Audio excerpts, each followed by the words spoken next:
Parliamentary ജനാധിപത്യം കൊണ്ട് എല്ലാ പ്രശ്നവും പരിഹരിക്കുന്നതാണ്. പാർലമെൻ്ററി ജനാധിപത്യം ഇന്ന് നമ്മുടെ സമൂഹത്തിൽ പ്രശ്നങ്ങളെ പരിഹരിക്കാനുള്ള മാർഗങ്ങളിൽ, ഇപ്പോഴുള്ള മാർഗങ്ങളിൽ ഭേദപ്പെട്ട മാർഗം മാത്രമാണ്. മൗലികമായി മനുഷ്യൻ്റെ പ്രശ്നങ്ങൾ പരിഹരിക്കാൻ സ്വാതന്ത്ര്യം കിട്ടിയിട്ട് ഇത്രയും കാലം നമുക്ക് കഴിഞ്ഞില്ല. കഴിയാത്തതിന് കാരണം നെഹ്റു മോശമായതുകൊണ്ടോ, ഇന്ദിരാഗാന്ധി മോശമായതുകൊണ്ടോ, അല്ലെങ്കിൽ മറ്റാരെങ്കിലും മോശമായതുകൊണ്ടൊന്നുമല്ല. കാരണം അവർ എടുക്കുന്ന നിലപാട് പാർലമെൻ്ററി ജനാധിപത്യത്തിലൂടെ പരിഹരിക്കാൻ കഴിയാത്തതാണ്. എന്നാൽ മറ്റ് പലതിനേക്കാൾ ഭേദമാണ് പാർലമെൻ്ററി ജനാധിപത്യം. പട്ടാള ഭരണം, ഏകാധിപത്യ ഭരണം, അതേമാതിരി തന്നെ പ്രസിഡൻഷ്യൽ ഭരണ സമ്പ്രദായം, അതിനൊക്കെ ഭേദമാണ് പാർലമെൻ്ററി ജനാധിപത്യം. ആ പാർലമെൻ്ററി ജനാധിപത്യം ഇന്ത്യയിലെ ഈ തെരഞ്ഞെടുപ്പോടുകൂടി ഒന്നില്ലെങ്കിൽ ഇത് അവസാനിക്കും, അല്ലെങ്കിൽ നന്നാവും. ഇതിൻ്റെ ഒരു പ്രതിസന്ധി ഘട്ടത്തിൽ എന്ന് പറഞ്ഞാൽ ദിശാഘട്ടത്തിലാണ് യഥാർത്ഥത്തിൽ പാർലമെൻ്ററി ജനാധിപത്യം. അപ്പോൾ അതുകൊണ്ട് രണ്ട് പ്രശ്നമാണ് നാം നേരിടുന്നത്. ഒന്ന്, ഭാരതം വേണോ ഭാരതീയ ജനതാ പാർട്ടി വേണോ? ഭാരതമാണ് വേണ്ടെങ്കിൽ ഭാരതീയ ജനതാ പാർട്ടി റിജക്റ്റ് ചെയ്യണം. അല്ല, ഭാരതീയ ജനതാ പാർട്ടിയാണ് വേണ്ടത്, ഭാരതം വേണ്ടെങ്കിൽ ഭാരതീയ ജനതാ പാർട്ടിയെ 3-2 ഭൂരിപക്ഷത്തോടെ ജയിപ്പിക്കണം. അതോടെ നമുക്ക് ഭാരതം, ചെറിയ ഭാരതം, വലിയ ഭാരതം, ഉത്തർപ്രദേശ് ഭാരതം, ബീഹാർ ഭാരതം, ജമ്മു കാശ്മീർ ഭാരതം എന്ന ഭാരതങ്ങളുണ്ടാവും. ഇന്ത്യയുടെ ഐക്യം പൂർണ്ണമായി തകരും. ഇന്ത്യ ഇങ്ങനെയാകണം എന്ന് ആഗ്രഹിച്ചത് ഇന്ത്യയോട് ഉള്ള സ്നേഹമുണ്ടായതിന് കാരണം മറ്റ് രാജ്യങ്ങളുടെ പല കാര്യങ്ങളെക്കാൾ ശക്തിയുള്ളതാണ് എന്നുള്ളതുകൊണ്ടാണ്. ഇന്ത്യയിലെ ജനസംഖ്യ, ഭൗതിക സമ്പത്ത്, ഭൗതിക പശ്ചാത്തലം, സർക്കംസ്റ്റാൻസ്, ഇന്ത്യ ലോകരാജ്യങ്ങളിൽ പല രാജ്യങ്ങളുമായുള്ള അയൽരാജ്യബന്ധ സൗഹൃദ ബന്ധം, ഇങ്ങനെയെല്ലാം കൊണ്ടും ഇന്ത്യ രാജ്യത്തിനെ ആക്രമിക്കുകയോ ഒതുക്കുകയോ കീഴടക്കുകയോ ചെയ്യുക എന്നുള്ളത് എളുപ്പമല്ല എന്നുള്ളതുകൊണ്ടാണ്. അങ്ങനെ എളുപ്പമല്ലാതാകാതിരിക്കാൻ കൂടി വേണ്ടിയാണ് ഇന്ത്യയിലെ ഈ നാനാത്വത്തിൽ ഏകത്വം എന്നുണ്ടായത്. ആ നാനാത്വത്തിൽ ഏകത്വം കൃത്യമായി നിലനിർത്താൻ വേണ്ടിയാണ് മതനിരപേക്ഷത വന്നത്. മതേതരത്വമാണ് യഥാർത്ഥത്തിൽ ഈ നാനാത്വത്തിലെ ഏകത്വത്തെയും ഇന്ത്യൻ നിലനിൽപ്പിനെയും ഒന്നിച്ചു നിൽക്കുന്ന ഇന്ത്യയുടെ സ്വഭാവത്തെയും നിലനിർത്തുന്നത് മതേതരത്വമാണ്. പാർലമെൻ്ററി ജനാധിപത്യമോ അല്ലെങ്കിൽ പാർലമെൻറ്റോ നിയമസഭകളോ കോടതിയോ നിയമങ്ങളോ അല്ലെങ്കിൽ ഇന്ത്യയിലെ ഭരണഘടനാനുസരണമായി നിലനിൽക്കുന്ന മറ്റേതെങ്കിലും സ്ഥാപനങ്ങളോ അല്ല ഇന്ത്യയെ ഇന്ത്യയായിട്ട് നിലനിർത്തുന്നത്. ഇന്ത്യയുടെ മതേതരത്വമാണ്. അതുകൊണ്ട് എന്താ ഗുണമെന്ന് വെച്ചാൽ മതങ്ങൾക്കും അപകടമില്ല, മതമില്ലാത്തവർക്കും അപകടമില്ല, മതവിശ്വാസത്തിന് കുഴപ്പമില്ല. മതവിശ്വാസത്തിൻ്റെ പരിമിതികളുണ്ട്. മതവിശ്വാസത്തിന് രാഷ്ട്രങ്ങളിൽ കയറുവാനുള്ള തടസ്സങ്ങളുണ്ട്. രാഷ്ട്രത്തിന് അനാവശ്യമായി മതങ്ങളെ തൊടുവാനുള്ള പ്രശ്നങ്ങളുണ്ട്. യഥാർത്ഥത്തിൽ അതാണ് ഇന്ത്യയുടെ മതേതരത്വമാണ് ഇന്ത്യയെ പിടിച്ചു നിർത്തുന്നത്. സംഘപരിവാറിൻ്റെ അധികാരവും ആ 5 വർഷക്കാലം അവർ നടത്തിയ മിതമായ തുടക്കവും, ശരിക്കും മിതമായ തുടക്കമാണ്. വാജ്പേയിക്ക് അങ്ങനെ ഒരു സംഘപരിവാർ ഗവൺമെൻറ് എന്ന് പറയാൻ കഴിയില്ല. BJPയുടെ ഗവൺമെൻറ് ആയിരുന്നു എന്നല്ലാതെ വാജ്പേയി എന്ന് പറയുന്നത് ഒരു സംഘപരിവാറുകാരൻ ഭരിച്ച ഒരു സംഘപരിവാർ അല്ലാത്ത ഗവൺമെൻറ്റായിരുന്നു. സംഘപരിവാറുകാരനായ പ്രധാനമന്ത്രി നേതൃത്വം കൊടുത്ത സംഘപരിവാർ അല്ലാത്ത ഒരു ഗവൺമെൻറ്റായിരുന്നു. അതിൻ്റെ പരിമിതികളിൽ നിന്ന് മറികടക്കുകയാണ് യഥാർത്ഥത്തിൽ ഇവർ ചെയ്തത്. BJP ഇപ്പോൾ കടന്ന് യഥാർത്ഥത്തിൽ പൂർണ്ണമായി RSSൻ്റെ നിയന്ത്രണത്തിലുള്ള ഭരണഘടനയിൽ, കോടതിയിൽ, പാർലമെൻ്ററി സിസ്റ്റത്തിൽ, വിദ്യാഭ്യാസത്തിൽ, ചരിത്രത്തിൽ എന്നു വേണ്ട ഈ റിസർവ് ബാങ്കിൽ, ആസൂത്രണ കമ്മീഷനിൽ, CBIയിൽ, ഹൈക്കോടതി ജഡ്ജിമാരെ നിയമിക്കുന്നതിൽ, കൊളേജിയത്തുമായി ബന്ധപ്പെടുന്ന കാര്യത്തിൽ എല്ലാത്തിൻ്റെയും നിയന്ത്രണം RSS ഏറ്റെടുത്തു. അപ്പോൾ യഥാർത്ഥത്തിൽ ആദ്യത്തെ സംഘപരിവാറിൻ്റെ ഗവൺമെൻറ്റാണിത്. വാജ്പേയിയുടെ ഗവൺമെൻറ് അങ്ങനെ ഒരു സംഘപരിവാറിൻ്റെ ഗവൺമെൻറ് എന്ന് പറയാൻ കഴിയില്ല. ഈവൻ ഈ സംഘപരിവാറിൻ്റെ ഗവൺമെൻറ് തുടങ്ങുകയാണ് ഇന്ത്യയിൽ ഏകാധിപത്യത്തിൻ്റെയും മതവർഗീയതയുടെയും ചുറ്റുപാട് തുടങ്ങുകയാണ്. ഈ തുടക്കം അടുത്ത ഗവൺമെൻറ് വരുന്നതോടുകൂടി അവന് കണ്ടിന്യൂഷൻ ആവാം. ആ കണ്ടിന്യൂഷനോടുകൂടി അവൻ ഈ രാജ്യത്തുള്ള പുരോഗമന നിലപാട് സ്വീകരിക്കുന്നവരെ, ജനാധിപത്യപരമായ നിലപാട് സ്വീകരിക്കുന്നവരെയെല്ലാം ഇല്ലാതാക്കും. അതിന് യാതൊരു തർക്കവുമില്ല. അവിടേക്കാണ് കാര്യങ്ങൾ പോകുന്നത്. അതുകൊണ്ട് കേവലം ഇന്ത്യയിലെ കമ്മ്യൂണിസ്റ്റ് പാർട്ടികൾക്കോ അല്ലെങ്കിൽ ഇന്ത്യയിലെ മറ്റേതെങ്ങൾക്കോ മാത്രമല്ല വിഷയം.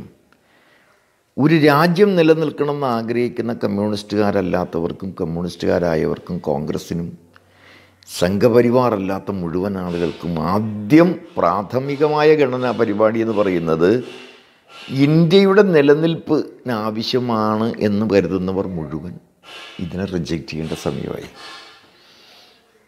ആ റിജക്റ്റ് ചെയ്യണം, പൂർണ്ണമായി ഇതിനെ റിജക്റ്റ് ചെയ്യണമെങ്കിൽ, സംഘപരിവാറിനെ റിജക്റ്റ് ചെയ്യാൻ വേണ്ടി കാണിക്കുന്ന നമ്മുടെ ഇടപെടൽ പൂർണ്ണമാകണമെങ്കിൽ സംഘപരിവാറിന് വളവും വെളിച്ചവുമാകുന്ന എല്ലാ വർഗീയതയോടും വിട്ടുവീഴ്ചയില്ലാത്ത നിലപാട് സ്വീകരിക്കണം. വിട്ടുവീഴ്ചയില്ലാത്ത നിലപാട് സ്വീകരിക്കാതെ നമുക്കൊരിക്കലും സംഘപരിവാറിനെ ആക്രമിക്കാൻ കഴിയില്ല. അവൻ നമ്മളെ ആക്രമിച്ചുകൊണ്ടേയിരിക്കും. അതുകൊണ്ട് മതവർഗീയ പ്രസ്ഥാനങ്ങൾ എടുക്കുന്ന ഒരു നിലപാടിനോടും യോജിക്കാൻ പറ്റാത്ത സമീപനം സ്വീകരിക്കുക, വിട്ടുവീഴ്ചയില്ലാതെ അവരെ എതിർക്കുക. സമുദായ പ്രകടനം, സമുദായങ്ങളിലെ കടന്നാക്രമണം, സ്ത്രീകളെ ആക്രമിക്കുന്നവർ, സ്ത്രീകളെ രണ്ടാം തരമായി കാണുന്നവർ, പ്രകൃതി വേണ്ട പകരം പണം മതി ചിന്തിക്കുന്നു മുഴുവൻ ആളോടും, പ്രകൃതിയെ തകർക്കുന്നവർ, പരിസ്ഥിതിയെ തകർക്കുന്നവർ, ജാതിവർഗീയതയെ പ്രോത്സാഹിപ്പിക്കുന്ന സമുദായങ്ങൾ, പെൺകുട്ടികളും ആൺകുട്ടികളും തമ്മിൽ സംസാരിച്ചാൽ എന്തോ നഷ്ടപ്പെട്ടു പോകുന്നു, തകരുന്നിരിക്കുന്ന അപരിഷ്കൃതന്മാർ, ഇതിനോടൊക്കെ സന്ധിയില്ലാത്ത നിലപാട് സ്വീകരിക്കേണ്ട കാലഘട്ടമാണ്. അതിന് കമ്മ്യൂണിസ്റ്റ് ആവണമെന്നോ CPI ആവണമെന്നോ CPM ആവണമെന്നോ ഒന്നുമില്ല. ശരിയായ നിലപാട് സ്വീകരിക്കേണ്ട സമയമായി. അങ്ങനെ അക്ഷഹവണിപ്പട പോലെ എല്ലാ ആയുധങ്ങളുമായി BJP എടുക്കുന്ന നിലപാടിനെ അക്ഷഹവണിപ്പട പോലെ എല്ലാ ആയുധങ്ങളും എടുത്ത് അതിനെ കടന്നാക്രമിക്കാൻ ഇന്ത്യക്ക് കഴിയും. കാരണം ഇന്ത്യ BJP അല്ലാത്തതാണ്. അല്ലെങ്കിൽ 100 കൊല്ലം 200 കൊല്ലം ഭരിച്ച ബ്രിട്ടീഷുകാരെ, സായുധരായ ബ്രിട്ടീഷുകാരെ ഓടിച്ചവരാണ് നമ്മൾ. നമുക്കതിന് കഴിയണമെങ്കിൽ ഈ തെരഞ്ഞെടുപ്പിൽ BJP പരാജയപ്പെടുത്തണം. ഈ വളർച്ചയും വികാസവും എല്ലാ വർഗീയതയും ചെയ്യുന്നത് പരസ്പര പൂരകമായിട്ടാണ്. അതുകൊണ്ട് ഏത് വർഗീയതയാണ് ചെറുത്, ഏത് വർഗീയതയാണ് കുഴപ്പമെന്ന് ഒരു കാര്യത്തിൽ നമുക്ക് പറയാൻ കഴിയില്ല. അവർ ഓരോ കാലഘട്ടത്തിലും എടുക്കുന്ന സമീപനങ്ങളാണ് ഇതിനെല്ലാം നമുക്ക് തിരിച്ചറിയാൻ പറ്റും. ഇപ്പോൾ ഉദാഹരണം, ഇന്ത്യയുടെ മോചനം ഇസ്ലാമിലൂടെ എന്ന് പറഞ്ഞിട്ടാണ് ആദ്യമായി ഈ ജമാഅത്തെ ഇസ്ലാമിയുടെ കടന്നുവരവ്. അപ്പോൾ അതിങ്ങനെ വന്ന് അത് കേവലമായ മുദ്രാവാക്യമായിട്ട് നിന്നില്ല. പകരം എന്താ, ഇസ്ലാമിൻ്റെ അന്ത്യം ഇന്ത്യയിൽ തന്നെയെന്നാണ് RSSൻ്റെ ഉടനടി വരവ്. 2025 പാകിസ്ഥാൻ ഇന്ത്യയിൽ ലയിപ്പിക്കും എന്നാണ് ഈ അടുത്ത കാലത്ത് RSSൻ്റെ ഏറ്റവും ഉന്നതനായ നേതാവ് പറയുന്നത്. തിരിച്ച് ജമാഅത്തെ ഇസ്ലാമി പോലെയുള്ള തീവ്രവർഗീയ നിലപാട് സ്വീകരിക്കുന്ന, ജമാഅത്തെ ഇസ്ലാമിയേക്കാൾ തീവ്രവർഗീയ നിലപാട് സ്വീകരിക്കുന്ന പോപ്പുലർ ഫ്രണ്ടും SDPIയും അതേമാതിരി അത്തരം സെറ്റുകളെല്ലാം ഇസ്ലാം വർഗീയതയെ ശക്തിപ്പെടുത്തി, ഇതെല്ലാം സാമ്രാജ്യത്വത്തിൻ്റെ കയ്യിലെ കണ്ണികളാണ്. ഇസ്ലാം വർഗീയതയായാലും ഹിന്ദു വർഗീയതയായാലും എല്ലാം ലോകത്ത് എല്ലാ രാജ്യങ്ങളിലും അരക്ഷിതാവസ്ഥയും അരാജകത്വവും സൃഷ്ടിച്ച് തകർച്ചയിലേക്ക് കൂപ്പുകുത്തുന്ന സാമ്രാജ്യത്വത്തെ രക്ഷപ്പെടുത്താൻ, അവൻ്റെ ഉൽപ്പന്നങ്ങൾ വിറ്റഴിക്കാൻ, അവൻ്റെ ഇന്ന് വരെ തുടരുന്ന അപ്രമാദിത്വം തുടരാൻ സാമ്രാജ്യത്വം വിവിധ രാജ്യങ്ങളിൽ നടത്തിക്കൊണ്ടിരിക്കുന്ന ചെറുതു വലുതുമായ ആയുധങ്ങളാണ് ഈ വർഗീയത മുഴുവൻ. ഇന്ത്യയുടെ സ്വാതന്ത്ര്യത്തിന് മുമ്പ് തന്നെ 925 എന്നുവെച്ചാൽ RSSൻ്റെ കടന്നുവരവ് തന്നെ ഇന്ത്യയിലെ സ്വാതന്ത്ര്യ സമരം ബ്രിട്ടീഷുകാരനെതിരായ ഐക്യരൂപത്തിലേക്ക് വളർന്ന ഘട്ടത്തിലാണ്. ഐക്യരൂപത്തിലേക്ക് വളർന്നു എന്ന് പറഞ്ഞാൽ 920 ഘട്ടങ്ങളിലാണ് ഇന്ത്യയിലെ ഏറ്റവും വിമോചന പോരാട്ടം ശക്തിപ്പെട്ടൊരു കാലം. ഒരു വശത്ത് ഭഗവത് സിംഗിൻ്റെയും രാജഗുരുവിൻ്റെയും സുഖദേവിൻ്റെയും നേതൃത്വത്തിലുള്ള ഇടത് സ്വഭാവമുള്ള സംഘടനകളുടെ രൂപങ്ങൾ, ബോംബെയിലാണെങ്കിൽ അഹല്യാരംഗരേക്കറും BTRൻ്റെയും കടന്നുവരവ്, വിവിധ സംസ്ഥാനങ്ങളിൽ പുരോഗമനകാരികളായ ചെറുപ്പക്കാരൻ്റെ ഒത്തുചേരൽ, ലൈബ്രറി പ്രസ്ഥാനത്തിൻ്റെയും ഗ്രന്ഥശാല പ്രസ്ഥാനത്തിൻ്റെയും കടന്നുവരവ്, ഇന്ത്യയിൽ തിലകന് ശേഷം മഹാത്മാഗാന്ധി ഇന്ത്യയിലെ കോൺഗ്രസിൻ്റെ നേതാവായി പതുക്കെ പതുക്കെ മാറി വരുന്നത് ഇങ്ങനെ ഇന്ത്യയിലെ ഒരു മുന്നോട്ട് അല്ലെങ്കിൽ സ്വാതന്ത്ര്യ സമര പ്രസ്ഥാനത്തിൻ്റെ ശക്തി പ്രാപിക്കാൻ തുടങ്ങിയ ഘട്ടത്തിൽ സാമ്പ്രായത്വത്തിൻ്റെ അറിവോടുകൂടി ഉണ്ടായ പ്രസ്ഥാനമാണ് RSS. 1925 വിജയദശമി നാളിൽ നാഗപ്പൂരിൽ വെച്ചത് രൂപീകരിക്കുന്നത് തന്നെ ഇന്ത്യൻ വിരുദ്ധത കൈവശം വയ്ക്കുവാനും സാമ്രാജ്യത്താനുകൂല നിലപാട് അന്നു മുതൽ സ്വീകരിച്ചു. എന്നുവെച്ചാൽ ബ്രിട്ടീഷുകാർക്കെതിരായ ഒരു വിമർശനവും ബ്രിട്ടീഷുകാർ പോകുന്നവരെ പറയാത്തവരാണ് അവർ. ബ്രിട്ടീഷുകാർക്കെതിരായ ഒരു വിമർശനവും ബ്രിട്ടീഷുകാർ ഇവിടുന്ന് പോകുന്നവരെ പറഞ്ഞില്ല. ഇന്ത്യയുടെ സ്വാതന്ത്ര്യത്തെ അവർ അംഗീകരിച്ചില്ല. ഇന്ത്യയിലെ രാഷ്ട്രപിതാവിനെ അംഗീകരിച്ചില്ല. അതിനുശേഷം 50-ൽ ഉണ്ടായ ഭരണഘടനയെ അംഗീകരിച്ചില്ല, മതേതരത്വത്തെ അംഗീകരിച്ചെന്ന് വെച്ചാൽ എന്താണോ സാമ്രാജ്യത്വത്തിൻ്റെ താല്പര്യം, ആ താല്പര്യമാണ് സംഘപരിവാർ കൈകാര്യം ചെയ്യുന്നത്. അതുതന്നെയാണ് ജമായത്ത് ഇസ്ലാമിയും ജമായത്ത് ഇസ്ലാമിയുടെ വികസിത രൂപങ്ങളായി വന്ന SDP-യും പോപ്പുലർ ഫ്രണ്ട്. ഇപ്പോൾ ഉദാഹരണം നോക്കൂ, മഹാരാജാസ് കോളേജിൽ SDPIയുടെ സാന്നിധ്യം അറിയിക്കുന്നതിന് വേണ്ടിയുള്ള കൊലയാണ്. അല്ലാണ്ട് SDP-യും SFIയും തമ്മിലുള്ള സംഘടനത്തിൻ്റെ കൊലയല്ല.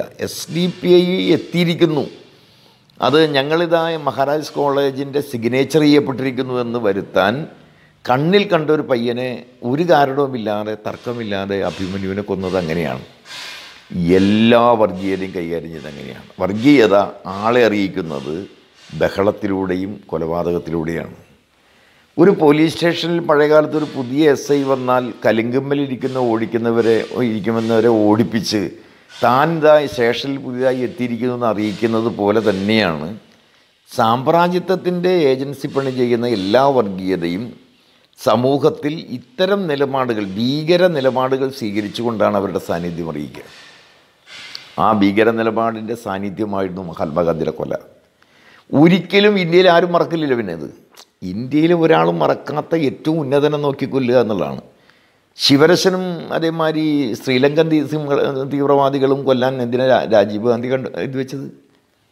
എത്രയോ ചെറിയ ആളെ വേണമെങ്കിൽ കൊന്നാൽ പോരെ, അല്ലെങ്കിൽ വേറെ ആരെ കൊന്നാൽ. പക്ഷേ രാജീവ് ഗാന്ധി തന്നെ വേണമെന്ന് അവർ തീരുമാനിക്കുക. കാരണം അവരുടെ സിഗ്നേച്ചർ ചെയ്യാനാണ്.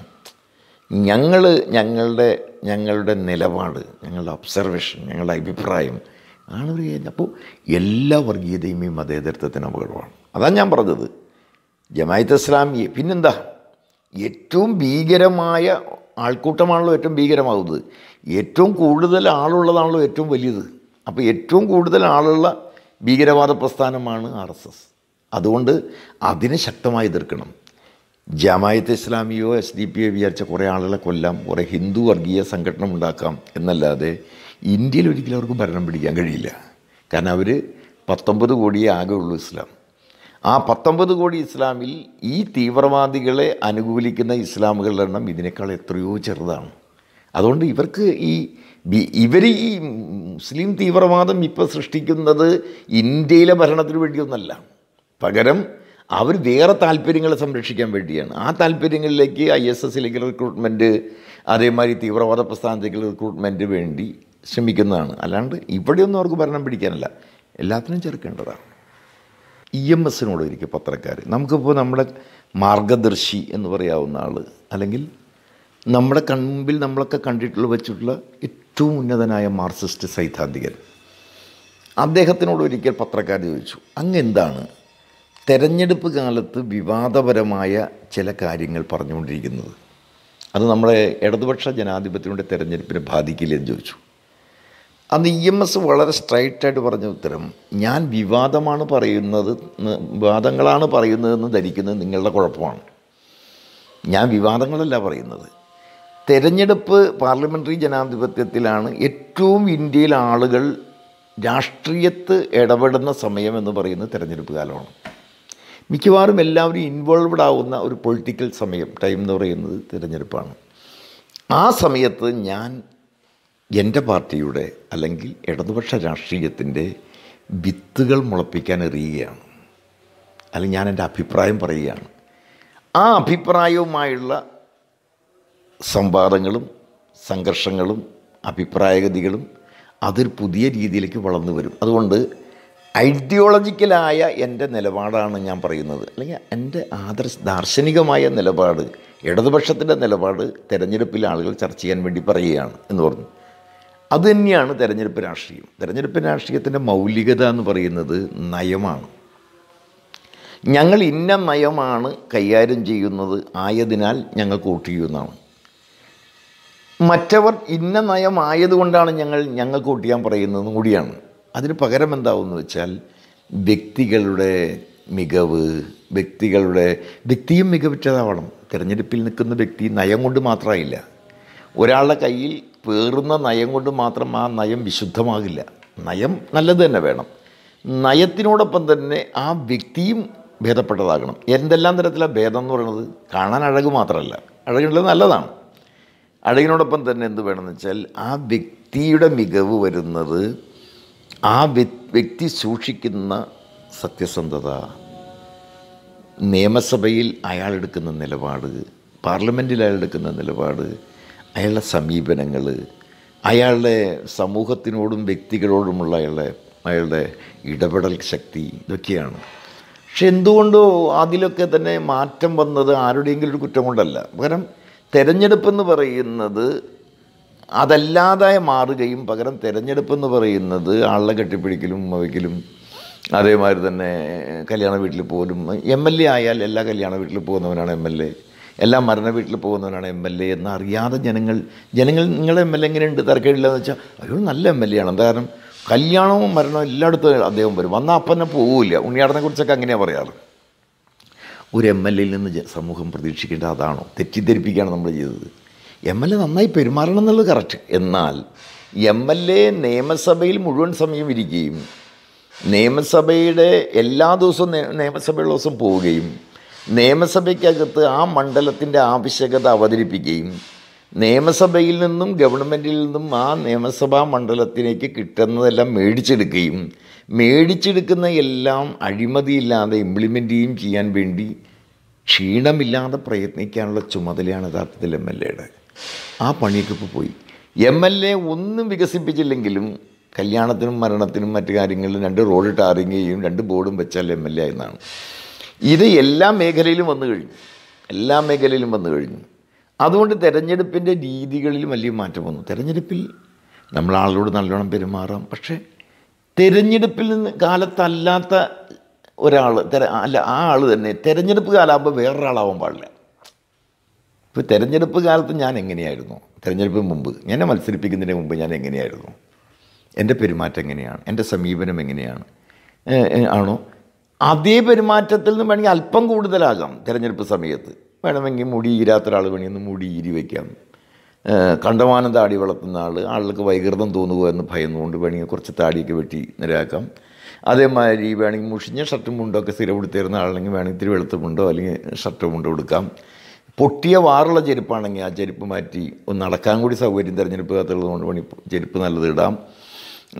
അതേമാതിരി തന്നെയുള്ള ഭേദപ്പെട്ടതൊക്കെ ആവാം.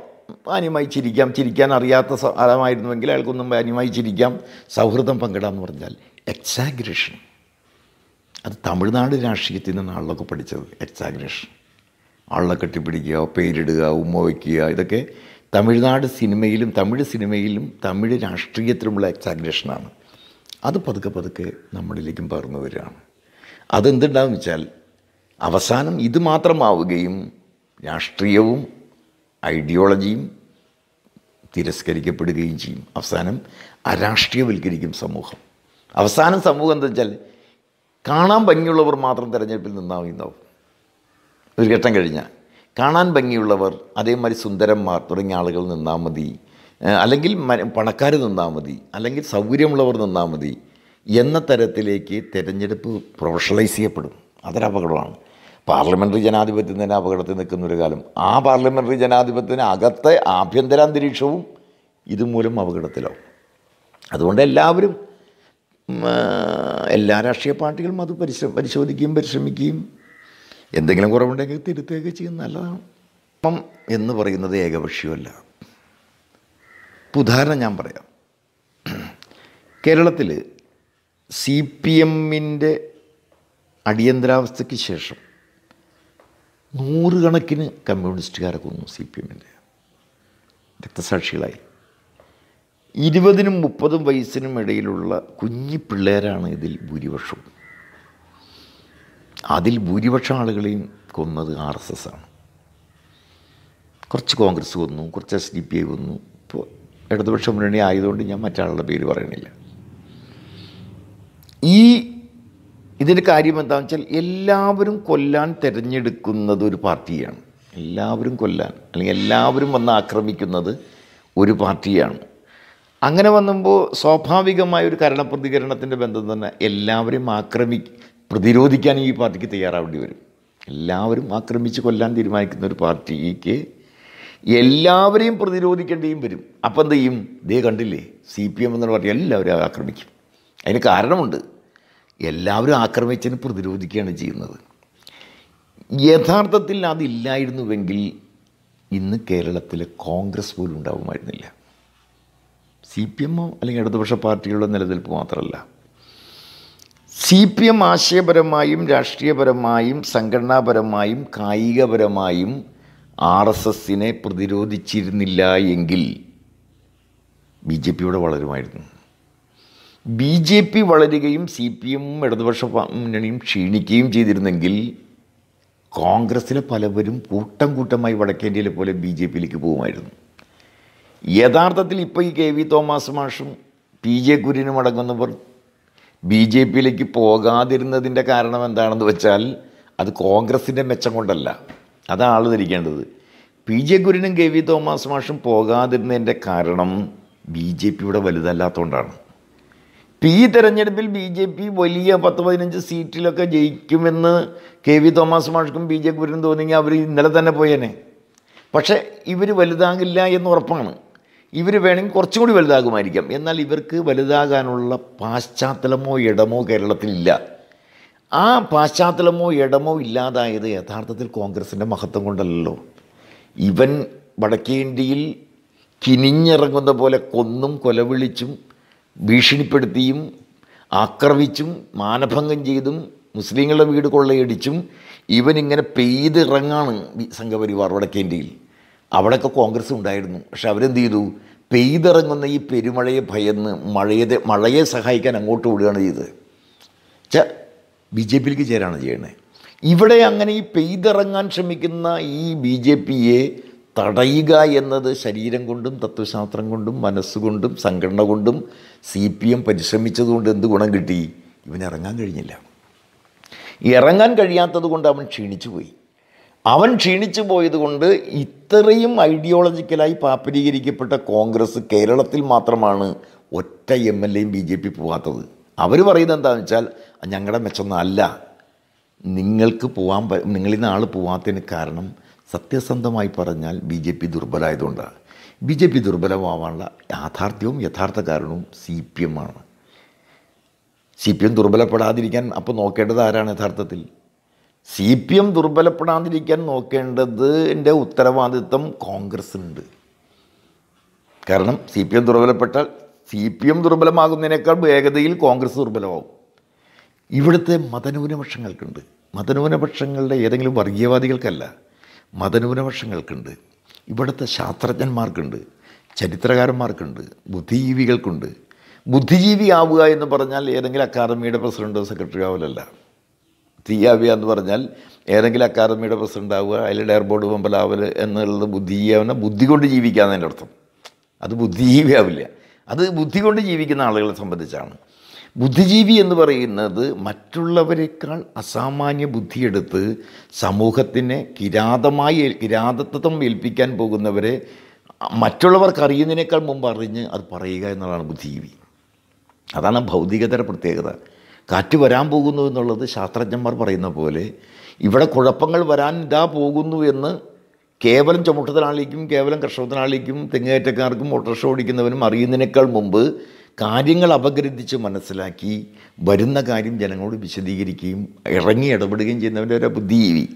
ഇവിടെ ബുദ്ധിജീവി എന്ന് പറയുന്നത് 2 കവിത എഴുതി 2 കഥ എഴുതി, അതൊക്കെ നല്ലത് തന്നെ. അതൊക്കെ എനിക്ക് പറ്റാത്ത കാര്യം അവരെഴുതുന്നു മോശമെന്നല്ല ഞാൻ പറയണത്. നല്ലത് തന്നെ. പക്ഷേ അതുകൊണ്ട് ബുദ്ധിജീവി പരിപ്രേക്ഷ്യം ഉണ്ടാക്കി ആ പരിപ്രേക്ഷ്യത്തിൻ്റെ ചെലവിൽ ഏതെങ്കിലും തരം അക്കാദമി സ്ഥാനങ്ങളിൽ അംഗമാകുക എന്നതിലേക്ക് കാര്യങ്ങൾ എത്തുമ്പോൾ ആ ബുദ്ധിജീവികളും സമൂഹത്തിന് ഭാരമായി മാറും. അതാണ് പ്രശ്നം. ആ ബുദ്ധിജീവികളും സമൂഹത്തിന് ഭാരമായി മാറും.